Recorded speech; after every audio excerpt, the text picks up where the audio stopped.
Hi, I'm Reverend Tom Kearns. Welcome to 333 Magic 9, where the tarot cards and the astrology stars come together to help you. 2024 is going to be an exciting year with a lot of change and a lot of opportunity. And here's the energy that will be coming at you. I hope you will like this video and also press the little bell for notifications when my new videos come out. Pisces, the tarot card for the first quarter is the Fool. It shows a young man who is headed to the future. He is traveling with a staff over his shoulder, and he's carrying a rose in his hand. On his staff is a small bag that contains what he needs. There's a small dog at his feet, which represents instinctive guidance. He is looking to the sky, showing future potential, but he may lack some practicality. Now, as we look down into the astrology, January begins with a warning to be careful the first week, as squares from Mercury and Venus to Saturn and Neptune bring confusion to your self-expression and how to best present yourself. Uranus will go direct on the 27th in the third house, so communications can clear up and ideas will come to your head. The Sun will conjunct Pluto in Aquarius on the 20th in your 12th house. And this is a way of exposing a sense of personal limitations. So look and see what you need to improve, especially spiritually. Now, February starts nice but gets bumpy as Mars conjuncts Pluto on the 14th of the month, Valentine's Day. So watch your personal fears very carefully. And the 22nd through the 25th may find you seeking exciting changes and future travel ideas, but you might be a little frustrated because they don't come about. Now, March starts with a bang as Venus will square Uranus down in your third house. And that can attract communication and travel problems. And Mars will also square Uranus, exposing your need to keep your mind focused. And Neptune in Pisces and your first house, and he is your ruler, brings personal drama, so do not overplay your hand. The tarot card for the second quarter is the Knight of Cups. It shows a man in armor seated on a white horse. He extends a cup before him. His helmet signifies imagination, and there is water behind him. He suggests inspiration, creativity, and emotion. And you may receive an offer that has a positive emotional impact. And maybe it has to deal with romance or love. Now, as we look into the second quarter, April begins with a total solar eclipse and Mercury going retrograde in your second house. And this can bring some challenges to your finances. Now, don't allow confusion to rule, as Venus and Mars will conjunct Neptune in your first house and create a need for drama. So watch out for that.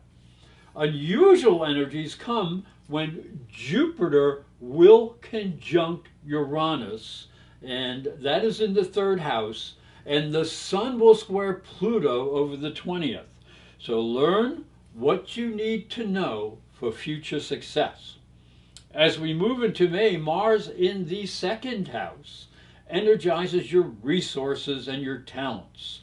And Pluto in the 12th house really suggests that you need to overcome any personal fears or limitations that are holding you back.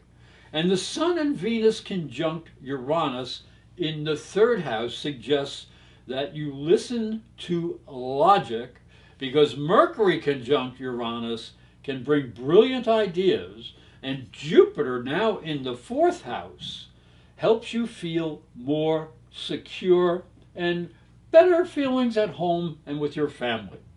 As we go into June, it starts with messages just flying all over the place. And that may become challenging when difficult energies affect your fourth house. And Saturn will turn retrograde in the first house and demands you take a good look at your ego and how you are presenting yourself, and you'll be able to tell by the reactions you get from others. The tarot card for the third quarter is the Death card. It suggests the ever-changing cycles of nature with beginnings and endings becoming beginnings. Your world is changing, but it's also full of new potential. So don't get stuck in the past. Keep the faith, go through the changes, and move to the future. Now, as we look down into the astrology, the third quarter begins as Neptune will join Saturn retrograde in your first house. This can create confusion with how you express yourself and what people think you're saying. Now, Mercury and Venus may make things a little bit more exciting and pick things up, but Mars conjunct Uranus in the third house, really followed by a square from Mercury in the sixth house, can disrupt your plans for work and your schedule. So maintain your efficiency and time when you have to be there. As we move to August, Mercury retrogrades in your seventh house, and this can disrupt some relationship plans, so be a little careful there. And mid-month is volatile as Mars in the fourth house will square Saturn and conjunct Jupiter. So control yourself, especially with family issues. You may make mistakes, and Saturn in your first house may affect your ability to explain yourself. As we move into September, the Sun now in Virgo and in your seventh house creates a need to spend time with your partners, but don't be too critical of them or yourself. Now, be especially aware around the lunar eclipse, which happens in your first house on the 18th. That can upset your emotions. So stay focused so you can make any needed personal adjustments. You just might be a little too sensitive and dramatic for your own good. Now, the tarot card for the fourth quarter is the Four of Wands. This is one of the happiest cards in the tarot deck. It combines the energy of the Four, which represents positive energy on the material plane, with the Wands, which represent happiness and expression. This suggests a good time for success in material and spiritual concerns. There may be a romance or marriage in the future. Woohoo! Be careful. So now as we look down into the astrology, October and the fourth quarter begins as Jupiter goes retrograde in your fourth house, causing you to rethink your security needs.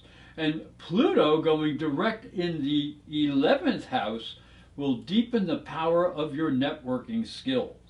And there is a grand trine in water signs and mixed aspects that will keep everybody's emotions flowing. So join them and go with the flow. As November begins, there is tension in the air as Mars in the fifth house will oppose Pluto, and that's in the 11th, warning you not to get intimately involved with friends or business associates. This is followed by the Sun up in the 9th house in opposition to Uranus in the 3rd house. So balance the way you express your opinions and your ideas. Mercury will go retrograde up in your 10th house, so adjust to changes in your career situation. As we move into December, Mars goes retrograde in the 6th house, so tone down any aggressiveness at work. But Neptune will go direct in your 1st house, showing you how charismatic you can be. Now, Venus will be in the 12th house and will be in opposition to Mars in the 6th, so find a way to complete your work schedules so you can enjoy some quiet spiritual time. I'd like to thank you for watching. I'd like to thank you for listening. Please like my videos and share them with your friends. And remember, this is the best time to prepare for 2024 with a private psychic and spiritual reading or a natal transit astrology chart. And you can order them at my website, professorastrology.com. And I hope you have a fabulous new year.